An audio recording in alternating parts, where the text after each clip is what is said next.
The morning sun cast long shadows across the palace courtyard as thousands of spectators gathered for the annual Royal Heritage Ceremony. Captain Marcus Thornfield stood at attention, his red uniform pristine and his ceremonial sword gleaming at his side. After 15 years of faithful service to the crown, this was supposed to be his proudest moment. He was being honored for his dedication to protecting the royal family. The ceremony had begun like any other. Dignitaries filled the ornate viewing stands while photographers captured every moment. Queen Elizabeth wore her finest royal blue gown, and the young princes sat quietly beside her, occasionally waving at the crowd. Marcus felt his chest swell with pride as his name was called to step forward and receive the Medal of Distinguished Service.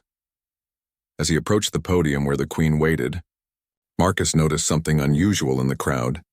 A man in a dark coat was pushing through the spectators, moving with purpose toward the ceremonial area. Training kicked in immediately. Marcus's eyes tracked the stranger's movements while he continued his formal approach to receive his honor. The Queen smiled warmly as she prepared to pin the medal to his uniform. "Captain Thornfield," she began, her voice carrying across the courtyard through the microphones. "Your years of loyal service have been exemplary." The crowd applauded politely, but Marcus's attention was divided. The man in the dark coat had somehow gotten past the first security checkpoint. What happened next would change everything. As the Queen reached forward with the medal, the stranger broke free from the crowd and rushed toward the ceremonial platform. Marcus saw the flash of something metallic in the man's hand. Not a weapon, but something else entirely. Without hesitation, the captain stepped sideways, placing himself between the Queen and the approaching threat. The impact came suddenly. The stranger collided with Marcus, sending both men tumbling to the ground in a tangle of limbs and ceremonial decorations. The crowd gasped in horror as the carefully orchestrated ceremony descended into chaos. Security guards rushed forward, but Marcus was already grappling with the intruder on the polished stone steps. In those frantic seconds, Marcus felt something being pressed into his hand, a small sealed envelope. The stranger's eyes met his for just a moment, and instead of anger or malice, Marcus saw desperation and fear. "Please," the man whispered urgently, "she needs to know the truth." Before Marcus could respond, palace security had seized the intruder and was dragging him away. The Queen had been quickly escorted to safety, her medal ceremony abandoned. Marcus stood slowly, his uniform torn and dirt-stained, the mysterious envelope hidden in his clenched fist. The crowd buzzed with confusion and concern as officials tried to restore order to the disrupted ceremony. As paramedics checked him for injuries, Marcus's mind raced. Who was that man? What truth was he talking about? And why had he chosen this moment, this ceremony, to deliver his cryptic message? The envelope felt like it was burning in his palm, but he couldn't examine it with so many eyes watching. Later, in the medical tent, Marcus finally had a moment alone. His hands trembled slightly as he broke the wax seal and unfolded the single sheet of paper inside. What he read there made his blood run cold. The letter was dated 3 days ago and addressed to Queen Elizabeth herself. The message was brief but shocking. "Your Majesty, I have evidence that someone within your inner circle has been selling palace security information to foreign agents. The Royal Heritage Ceremony is the target. Captain Thornfield is the only one you can trust. The proof is hidden where only he would think to look, in his father's old hiding place. Time is running out." A loyal servant who can no longer stay silent. Marcus read the letter 3 times, his mind struggling to process the implications. Someone close to the Queen was a traitor. The ceremony itself had been compromised. And somehow this stranger knew about his father's secret hiding place, something Marcus had never told another living soul. His thoughts were interrupted by the arrival of Chief Security Officer Williams, a man Marcus had worked alongside for over a decade. "Quite a scare out there, Captain," Williams said, his tone casual but his eyes watchful. "Did the intruder say anything to you during the scuffle?" Looking into Williams's familiar face, Marcus made a split-second decision that would determine everything that followed. "Nothing coherent," he lied, slipping the letter into his boot. "Just seemed like a disturbed individual seeking attention." Williams nodded, but Marcus caught something in his expression. Relief, perhaps, or satisfaction. For the first time in his career, Captain Marcus Thornfield began to wonder if he could trust the people he'd sworn to protect and serve alongside. The ceremony was officially postponed, but Marcus knew that the real drama was just beginning. As he walked back toward the palace, the letter hidden against his ankle, he couldn't shake the feeling that his entire world was about to change forever. That evening, Marcus sat in his modest apartment outside the palace grounds, staring at the letter that had turned his world upside down. The stranger's words echoed in his mind. The proof is hidden where only he would think to look, in his father's old hiding place. His father, Thomas Thornfield, had died 10 years ago, but Marcus remembered every detail of their secret childhood game. When Marcus was 8 years old, his father had shown him a loose stone in the palace's oldest tower, a place where young Marcus would hide treasures and secret messages during their father-son adventures. Thomas had been a palace groundskeeper then, and little Marcus would spend hours exploring while his father worked. No one else knew about that hiding spot, not even his mother.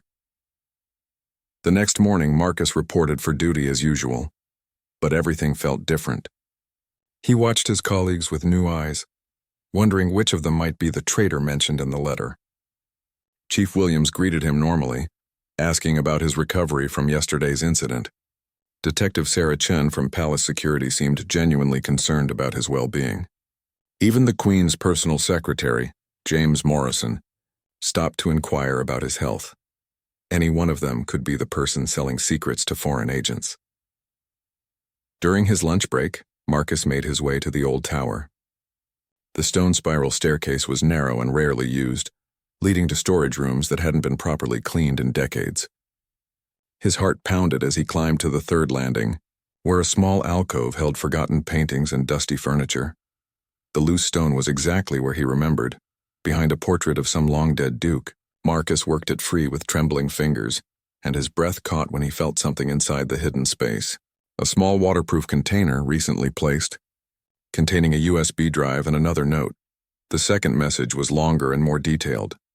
Captain Thornfield, if you're reading this, then my first attempt was successful. I am David Fletcher, former Palace communications technician.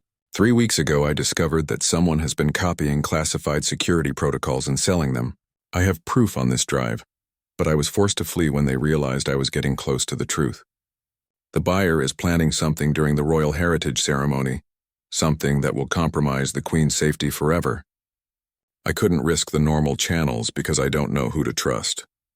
Your father once told me you were the most honest person he knew. I'm counting on that now.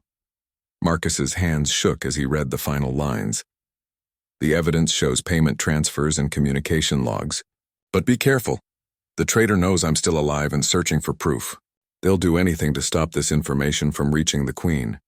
Trust no one until you've seen what's on this drive. Back in his apartment that night, Marcus plugged the USB drive into his personal laptop, his heart racing with anticipation and dread. What he found there made him sick to his stomach. Bank transfer records showing payments of £50,000 every month for the past year. Email communications using coded language to discuss delivery schedules and package contents, screenshots of classified palace security, layouts and guard rotation schedules. Most damning of all were the photographs. Images of someone photographing confidential documents in what appeared to be a palace office late at night. The pictures were taken from a distance and slightly blurry, but Marcus could make out enough details to recognize the distinctive wall decorations of the chief's security office. The pieces were falling into place, but Marcus needed more concrete proof before he could take this to the Queen. The next day, he volunteered for extra shifts and began quietly observing the people around him. He noticed Chief Williams staying late several evenings in a row, long after the rest of the security staff had gone home. On Thursday night, Marcus decided to investigate. He waited in the shadows near the security office until he saw Williams's distinctive silhouette moving around inside. Creeping closer to the window, Marcus witnessed something that made his blood freeze. Williams was photographing documents spread across his desk, the same documents that contained updated security protocols for the Queen's upcoming state visit to France. But he wasn't alone. A woman Marcus didn't recognize was standing nearby, directing which pages to photograph and speaking in what sounded like a foreign accent. Marcus fumbled for his phone to record evidence, but his movement caught Williams's attention. Their eyes met through the window, and Marcus saw recognition and panic flash across his former colleague's face. The woman spun around, revealing sharp features and cold blue eyes that seemed to cut right through him. In that instant, Marcus realized he'd been discovered. The mysterious woman spoke rapidly to Williams in what sounded like Russian, pointing directly at the window where Marcus was hiding. He had seconds to decide, confront them or flee and live to fight another day. Marcus chose survival. He turned and ran through the palace corridors, his footsteps echoing off the ancient stone walls. Behind him, he could hear doors slamming and voices shouting.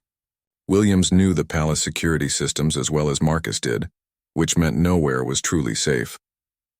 As he reached the main courtyard, Marcus made a desperate decision. He couldn't return to his apartment. They'd be waiting for him there. He couldn't go to the regular authorities because he didn't know who else might be involved. There was only one person he could trust with this information, but reaching her would require getting past every security measure in the palace. Marcus looked up at the Queen's private quarters, light still glowing in the windows of her study. Somehow he had to get that USB drive to her personally, before Williams and his accomplices could silence him forever. The loyal guard who had dedicated his life to protecting the crown was about to become the most wanted man in the palace. The hunt for Marcus Thornfield was about to begin, and he knew that the next few hours would determine not just his own fate, but the safety of everyone he'd sworn to protect. Marcus pressed himself against the cold stone wall of the palace corridor, his heart hammering in his chest as he listened for pursuing footsteps. The USB drive felt like a burning coal in his pocket, and he knew that every second he delayed meant Williams had more time to cover his tracks or escape entirely. The Queen's private quarters were 3 floors above him, but the regular staircases would be monitored. Marcus remembered the old servant, passages that honeycombed the ancient palace walls. Routes his father had shown him decades ago when he was just a curious child following his groundskeeper, parent around the massive building. Slipped into a narrow doorway behind a tapestry depicting some long-ago battle. The passage was dusty and cramped, clearly unused for years, but it would take him directly to the Queen's wing without using any of the main corridors. As he climbed the steep, narrow stairs in darkness, Marcus could hear the distant sound of radio chatter. Williams was mobilizing security to find him. "All units, we have a potential security breach," came Williams's voice through someone's radio below. "Captain Thornfield may be experiencing some kind of breakdown following yesterday's incident. He's considered potentially dangerous and should be located immediately for his own safety." Marcus almost laughed at the cruel irony. Williams was painting him as mentally unstable while covering his own treason. By morning, the real traitor would probably be halfway to Moscow with a new identity, while Marcus would be locked up or worse. The servant passage emerged behind a bookshelf in the Queen's private library. Marcus had been here before during security sweeps, but never under circumstances like these. The room was dimly lit by a single desk lamp, and he could hear the soft murmur of voices from the adjoining study. The Queen was meeting with someone, probably going over state business as she did most evenings. Marcus approached the study door carefully, recognizing the Queen's voice in conversation with her private secretary, James Morrison. They were discussing the postponed heritage ceremony and arrangements for rescheduling. This was his chance, but he had to be absolutely certain Morrison wasn't part of the conspiracy. "Your Majesty," Marcus called softly through the partially open door, "I need to speak with you urgently about a matter of palace security." The conversation stopped immediately. James Morrison appeared in the doorway, his expression shifting from surprise to concern. "Captain Thornfield? What are you doing here? Security is looking for you. They said you might be having some kind of crisis." "Please," Marcus said, keeping his hands visible and his voice steady. "I need 5 minutes alone with Her Majesty. Lives may depend on it." Morrison hesitated, clearly torn between protocol and the obvious desperation in Marcus's voice. From inside the study, the Queen's calm voice settled the matter. "James, please give us a moment. Captain Thornfield has served faithfully for 15 years. I think we can spare him 5 minutes." Reluctantly, Morrison stepped aside, but Marcus caught the way the secretary's hand moved toward the phone on his belt. "James," Marcus said quietly, "I'm asking you not to call anyone until after you've heard what I have to tell Her Majesty. Please." The Queen sat behind her ornate desk, still wearing the elegant dress from her earlier state dinner. Even in this crisis, she maintained the dignified composure that had made her beloved around the world. "Captain, you look terrible. Please sit down and tell me what's troubling you." Marcus remained standing, pulling out the USB drive and David Fletcher's letters. "Your Majesty, yesterday's incident at the ceremony wasn't random.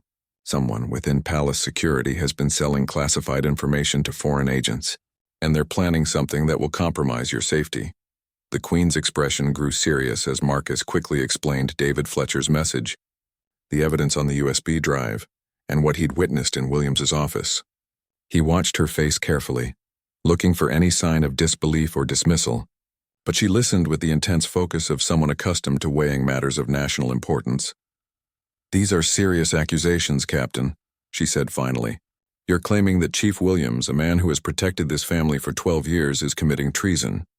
"Yes, Your Majesty, and I have proof." Marcus held up the USB drive. Bank records, communications, photographs, everything David Fletcher risked his life to gather. The Queen gestured toward her computer. "Show me." As the files loaded on the screen, Marcus watched the Queen's expression grow increasingly grave.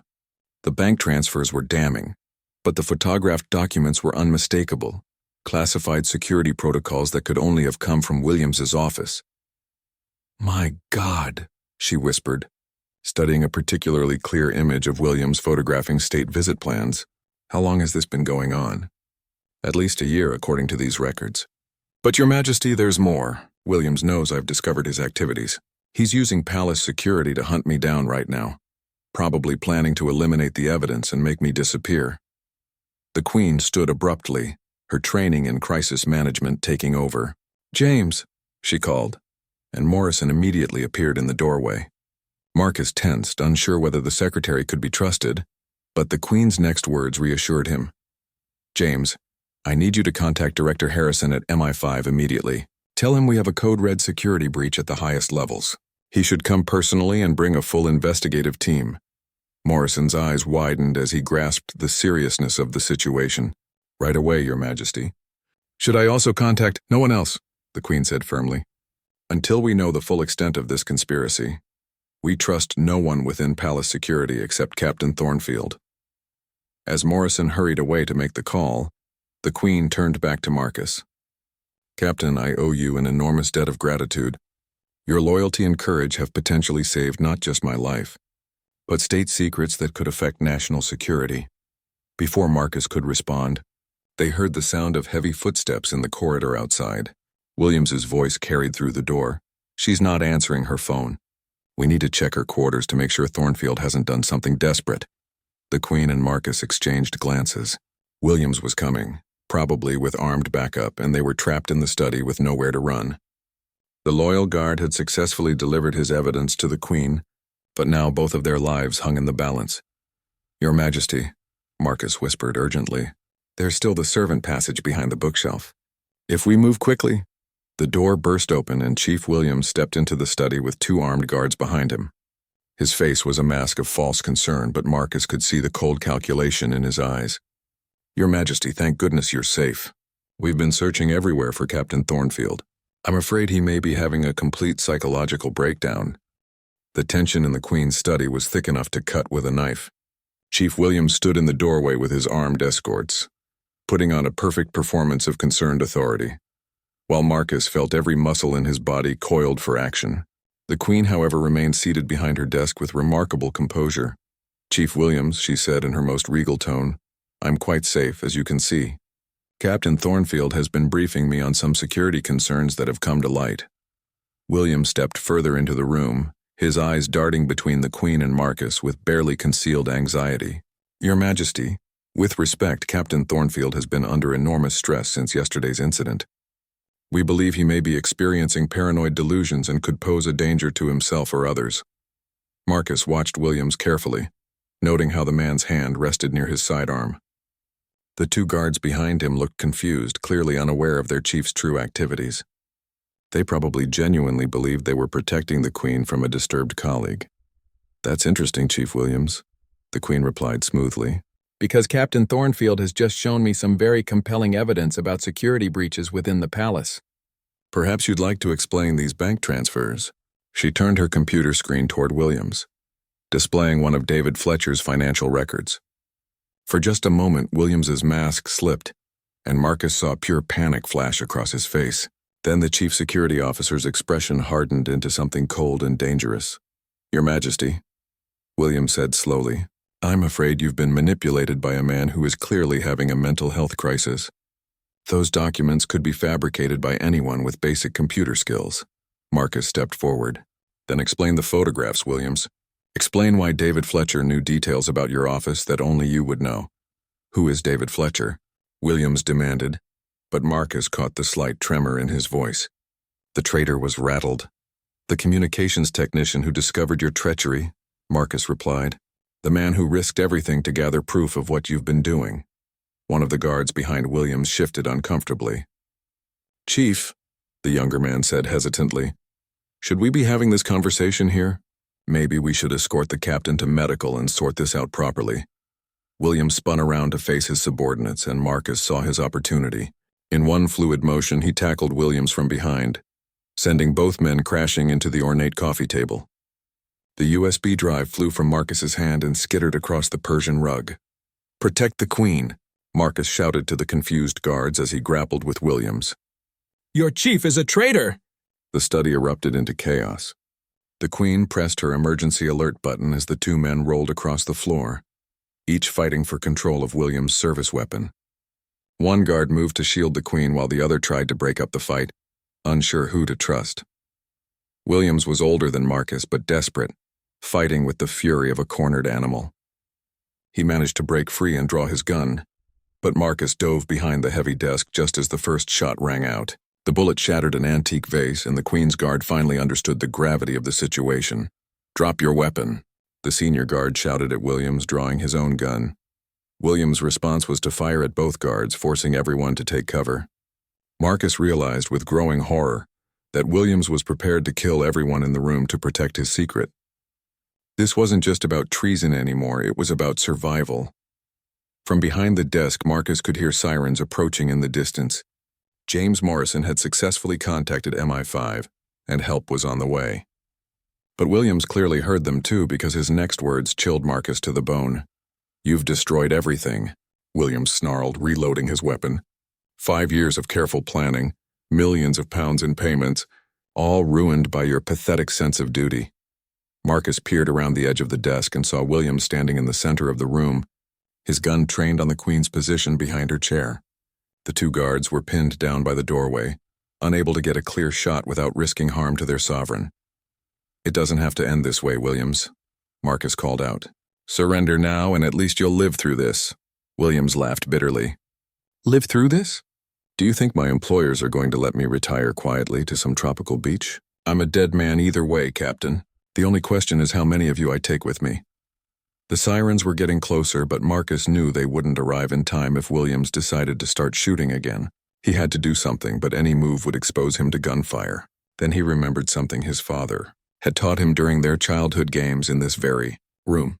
The antique suit of armor in the corner wasn't just decorative, it was mounted on a rotating base that could be triggered by a hidden mechanism near the floor. Marcus had discovered it as a boy and used it to startle visitors during their private tours. Working his way carefully along the wall, Marcus reached the hidden lever just as Williams fired another shot at the Queen's position. The ancient armor suddenly pivoted with a loud creaking sound, providing the distraction Marcus needed.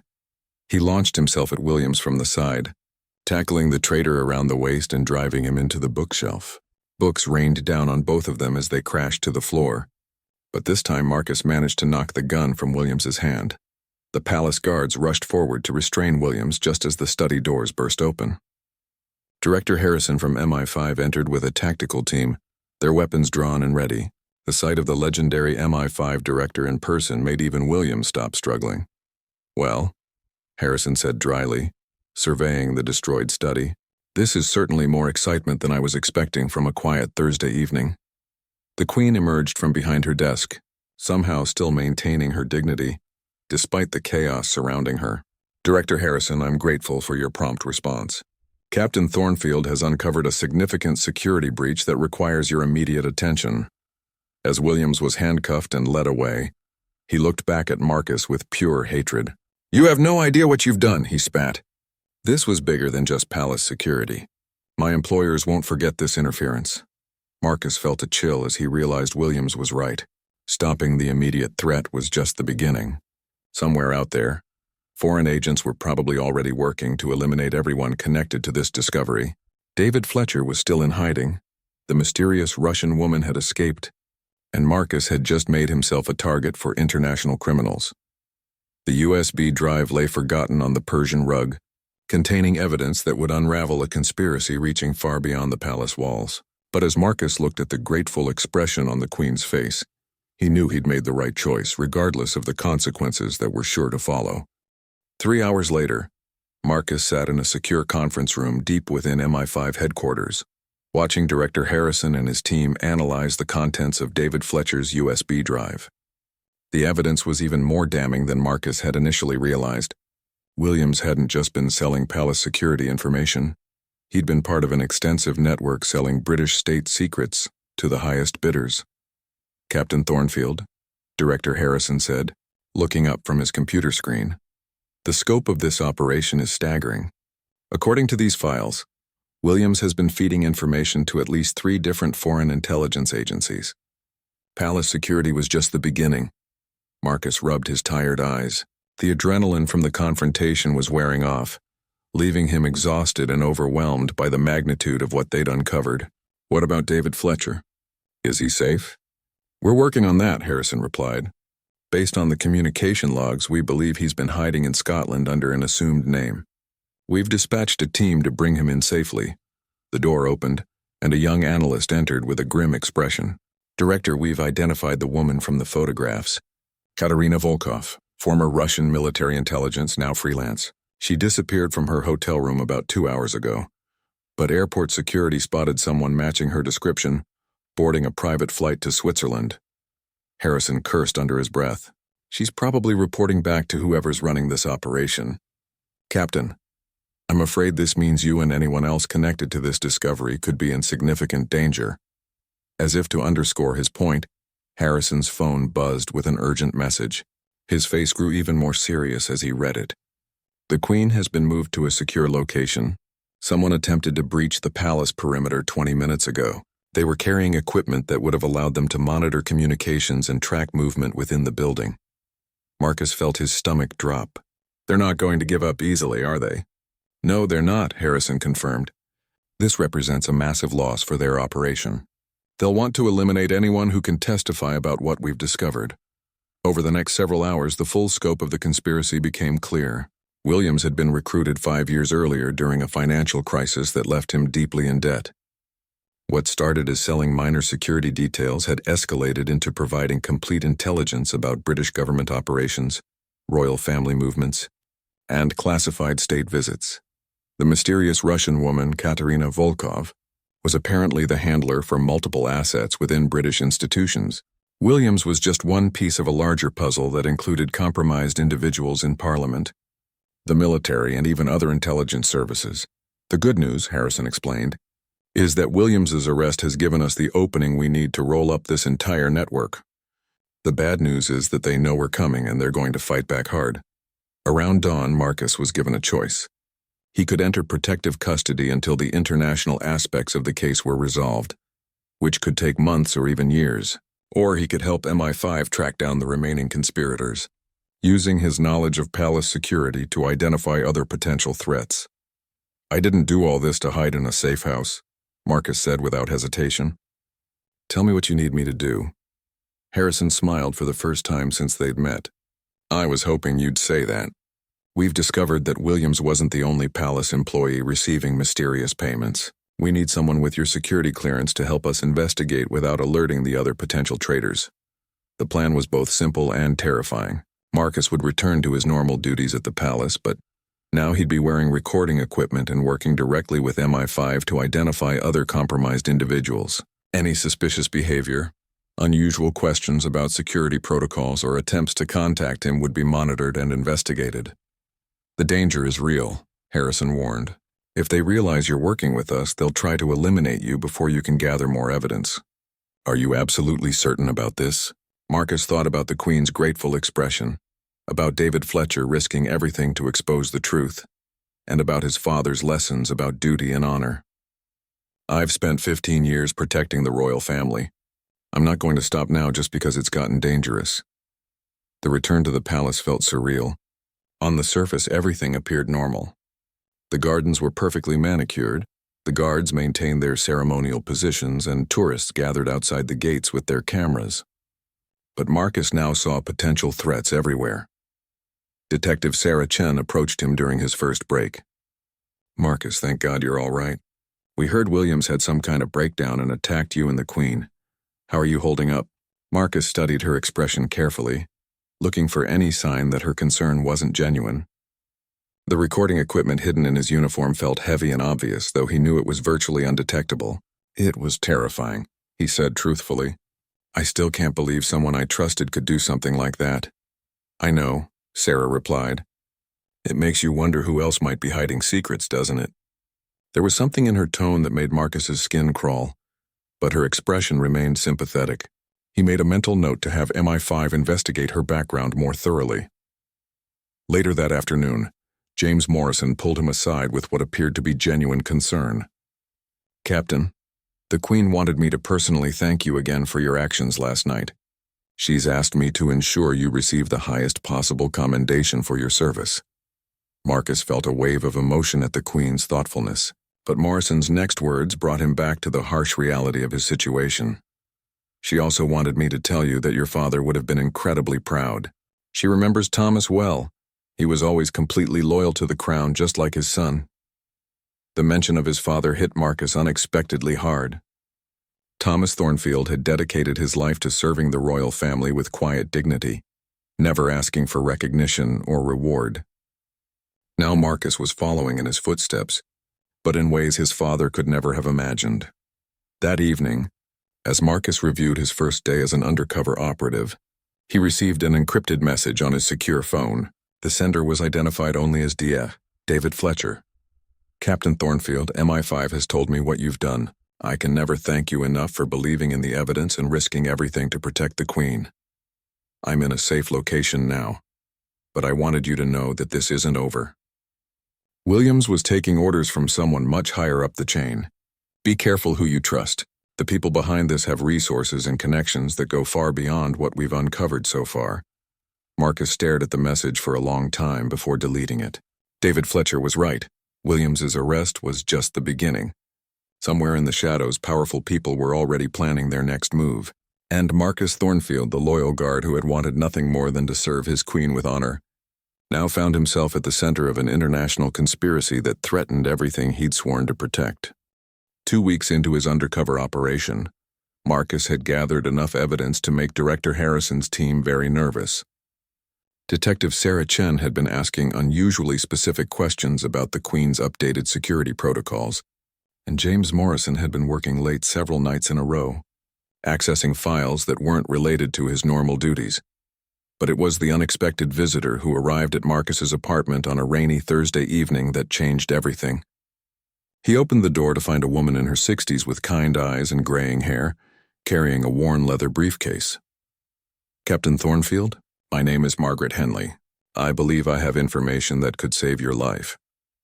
Marcus's hand moved instinctively toward his concealed weapon, but something in the woman's demeanor made him pause. She didn't look like a threat. She looked like someone's worried grandmother. Still, after everything that had happened, he couldn't afford to take chances. "I'm sorry, but I don't know who you are," he said carefully, keeping the door partially closed. "I worked with David Fletcher," she replied quietly. "I'm the one who helped him escape when Williams's people came looking for him. David gave me a message to deliver if anything happened to him." Marcus felt his blood turn cold. "What do you mean, if anything happened to him?" "MI5 told me he was in protective custody." Margaret's expression grew grave. "Captain, David Fletcher died 3 days ago. The official report will say it was a heart attack, but David was 28 years old and in perfect health. Someone got to him before your people could bring him in safely." The world seemed to spin around Marcus as he absorbed this information. David Fletcher, the brave technician who had risked everything to expose the truth, was dead. And if Margaret was right, It meant the conspiracy was far more dangerous and far-reaching than anyone had realized. "May I come in?" Margaret asked gently. "What I have to show you is too dangerous to discuss in the open." Marcus stepped aside, allowing her into his modest living room. Margaret set her briefcase on the coffee table and opened it carefully, revealing documents, photographs, and what appeared to be another USB drive. "David suspected that Williams wasn't working alone within the palace," she began, spreading the materials across the table. "In his final days, he was investigating something he called the Inner Circle, a group of highly placed individuals who had been compromised by foreign intelligence services over many years." Marcus leaned forward, studying the documents. They contained detailed financial records, communication logs, and surveillance photographs taken around the palace and government buildings. What he saw there made his stomach churn. "James Morrison has been receiving payments through a Swiss bank account for 3 years, Margaret explained, pointing to a series of transactions. "Detective Sarah Chen has been photographed meeting with known foreign operatives on at least 6 occasions. But it goes deeper than that." She pulled out a photograph that made Marcus's blood freeze. It showed a familiar figure entering an expensive London restaurant. Director Harrison from MI5, the man Marcus had been reporting to, the man who was supposed to be protecting him. "David discovered that Harrison has been feeding information to the same network that controlled Williams," Margaret continued. "Every report you've filed, every piece of evidence you've gathered, has been passed along to the people you're trying to catch." Marcus sank into his chair, the full scope of his betrayal becoming clear. "That's why they haven't tried to kill me yet. They've been using me to identify their weak points and eliminate anyone who might expose them." "Exactly," Margaret confirmed. "David's death wasn't random. It was because Harrison told them where to find him. You're only alive because you're still useful to them." The revelation hit Marcus like a physical blow. Everyone he'd trusted, everyone he'd been working with was part of the conspiracy. The Queen herself might be in even greater danger than they'd realized, because the very people assigned to protect her were working for her enemies. "What am I supposed to do with this?" Marcus asked, gesturing at the damning evidence spread across his table. "If Harrison is compromised, who can I trust at MI5? Who can I trust anywhere?" Margaret reached into her briefcase one final time and pulled out a secure satellite phone. David set up a direct line to someone at the highest levels of government, someone completely outside the normal intelligence channels. He called this person the White Knight. David never told me who it was, but he said this phone would connect you directly to someone who could act on this information without going through compromised channels. Marcus stared at the phone as if it were a live bomb. Using it would mean abandoning any pretense of working within the system. It would make him a fugitive from the very people he'd been trying to help. But looking at the evidence of corruption that went to the highest levels of British intelligence, he realized he might not have any other choice. "There's something else," Margaret said quietly. "David discovered that they're planning something major for the Queen's state visit to France next week. All this infiltration, all these years of gathering intelligence, it's been leading up to that trip." Marcus felt a chill of pure terror. The Queen's state visit to France was supposed to be a celebration of renewed diplomatic ties between the two nations. Thousands of people would be involved, from palace staff to French security forces to international media. If hostile foreign agents had been planning something for years with inside information about every security protocol, the potential for disaster was enormous. "What kind of something?" he asked, though part of him didn't want to know the answer. David wasn't sure, but he found communications referring to the final solution and permanent removal of obstacles. Combined with the timing and the resources they've invested, he believed they're planning to assassinate the Queen in a way that would be blamed on French security failures. The words hung in the air like a death sentence. Marcus looked at the secure phone in his hands, knowing that making this call would change his life forever. But as he thought about the Queen's trusting expression, about his father's lessons on duty and honor, about David Fletcher's sacrifice, he knew there was really no choice at all. "How do I know this White Knight person isn't just another part of the conspiracy?" Marcus asked. Margaret smiled sadly. "You don't. But David believed this was the only chance to save the Queen and expose the truth. He died believing that, Captain. The question is whether you believe it too." Marcus picked up the satellite phone and looked at Margaret one final time. "If I make this call, there's no going back, is there?" No, she replied honestly. But if you don't make it, there might not be anyone left to go back to.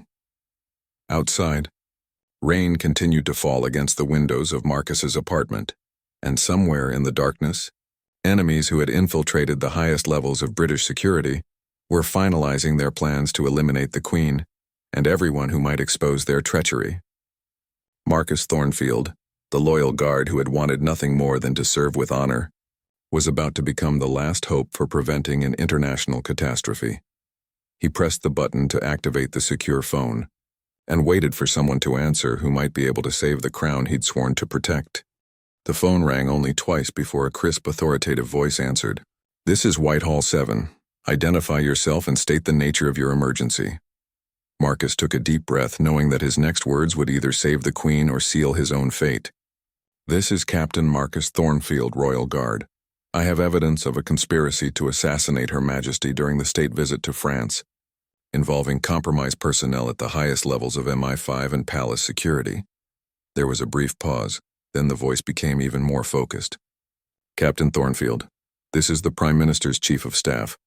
David Fletcher briefed us on this channel before his death. We've been waiting for your call." "Where are you now?" "My apartment in Kensington. But sir, if Director Harrison is compromised..." "He is. We've suspected as much for weeks but needed confirmation. Captain, you are in immediate danger. A tactical team we can trust is en route to your location. Do not attempt to leave, do not contact anyone else, and do not trust any official channels until we can extract you safely." Margaret had been listening to every word, and she quickly began repacking her briefcase. "I need to disappear before they arrive," she said urgently. But Captain David's final message was that the attempt on the Queen will happen during the cathedral ceremony in Paris. They plan to use the confusion of a false flag terrorist attack to eliminate her in the chaos. Before Marcus could respond, his apartment windows exploded inward in a shower of glass. Armed figures in black tactical gear rappelled through the openings, moving with military precision. Marcus dove behind his sofa, pulling Margaret down with him, but these weren't the rescue team he'd been promised. "Captain Thornfield," came a familiar voice. "This is Director Harrison. Come out with your hands visible. You're under arrest for treason and conspiracy against the crown." Marcus felt a surge of rage and betrayal. Even knowing Harrison was compromised, hearing the man who was supposed to protect him twist the truth so completely was almost unbearable. "Margaret," he whispered, "is there another way out of here?" "Fire escape through the kitchen," she replied, surprisingly calm for someone in her 60s facing armed intruders. "But they'll have the building surrounded." The secure phone buzzed with an incoming message. "Alpha team compromised. Maintain position. Cavalry arriving in 3 minutes. Trust the old lady." Marcus looked at Margaret with new understanding. "You're not just David's colleague, are you?" She smiled grimly while pulling what appeared to be a military-grade flashbang grenade from her briefcase. 25 years with British Special Forces before I went into communications intelligence. David recruited me because he knew this was bigger than any normal investigation could handle. "Last chance, Captain," Harrison called out. "Surrender now and we might be able to arrange something less permanent than what happened to David Fletcher." Margaret pulled the pin on the flashbang. "When this goes off, run for the kitchen. Don't look back, don't try to fight them, just run." The explosion filled the apartment with blinding light and deafening noise. Marcus stumbled toward the kitchen as Margaret had instructed, his ears ringing and his vision blurred. Behind him, he could hear Harrison's team shouting and trying to reorient themselves. The fire escape was exactly where Margaret had said it would be. But as Marcus climbed down toward the alley, he could see more tactical teams positioned at both ends of the street.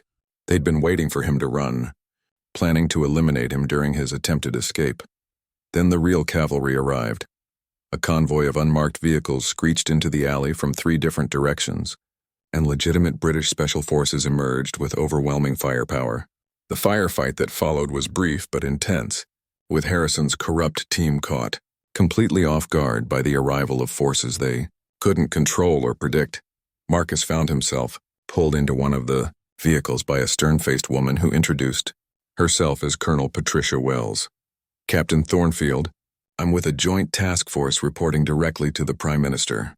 We've been tracking this conspiracy for months, waiting for someone like David Fletcher to provide the evidence we needed." As their convoy raced through London streets, Colonel Wells briefed Marcus on the full scope of what they'd uncovered. The network extends into Parliament, the military, MI5, MI6, and several European intelligence services. What started as individual recruitments has become a coordinated effort to destabilize Western governments from within. What about the Queen? Marcus asked urgently. Margaret said they're planning something during the France visit. The state visit has been cancelled as of 30 minutes ago, Wells replied. We're telling the media it's due to a minor illness, but actually we're using the time to roll up the entire network simultaneously. Operations are beginning right now in London, Paris, Moscow, and Geneva. Through the vehicle's communication system, Marcus could hear reports coming in from around the world. James Morrison had been arrested while trying to board a flight to Switzerland. Detective Sarah Chen had been taken into custody during what she thought was a routine meeting with her foreign handlers. Bank accounts were being frozen, safe houses were being raided, and encrypted communication networks were being shut down. What about Director Harrison? Marcus asked. Colonel Wells smiled coldly. He's currently explaining to some very unfriendly interrogators why he thought selling British state secrets was a good career move. I suspect he's having regrets. Over the following hours, the true scope of the conspiracy became clear. Foreign intelligence services had spent over a decade recruiting and compromising British officials, building toward what they called Operation Crownfall, a coordinated assault on British institutions that would have culminated in the Queen's assassination and the collapse of the government. David Fletcher's courage in gathering evidence, Marcus's loyalty in believing that evidence, and Margaret's expertise in getting it to the right people had prevented what could have been the most successful foreign intelligence operation in modern history. 3 days later, Marcus stood once again in the Queen's study, but this time the atmosphere was very different. The room had been completely renovated after the damage from their confrontation with Williams, and additional security measures had been installed throughout the palace. Captain Thornfield, the Queen said, pinning the Victoria Cross to his uniform, your actions have not only saved my life, but potentially preserved the stability of our nation and our allies. Your father would indeed be proud. Marcus felt tears in his eyes as he thought about Thomas Thornfield, the humble groundskeeper who had taught his son that duty and honor were worth any sacrifice. Your Majesty, I was just doing what needed to be done. No, Captain, she replied with a warm smile. You were doing what few people would have had the courage to do. You chose to trust evidence over authority, truth over convenience, and duty over personal safety. These are the qualities that have protected this crown for centuries. As Marcus left the palace that evening, he reflected on everything that had changed. The conspiracy had been exposed, the traitors had been arrested, and the Queen was safe. David Fletcher's sacrifice had not been in vain, and Margaret Henley had disappeared back into whatever shadow she'd emerged from, probably already working on the next threat to national security. But perhaps most importantly, Marcus had learned that true loyalty sometimes meant questioning the very people you'd been taught to trust. His father's lessons about duty and honor had guided him through the darkest moments, but it was his own judgment and courage that had made the difference when it mattered. Most at the Royal Guard who had been assaulted during a ceremony had indeed been followed by events that left everyone in shock, but not in the way anyone could have predicted. Sometimes the greatest threats come from within, and sometimes the most ordinary people are called upon to perform extraordinary acts of heroism. Marcus Thornfield returned to his duties with a deeper understanding of what it truly meant to protect the crown, knowing that vigilance and courage would always be the price of preserving the freedoms and institutions that defined his nation.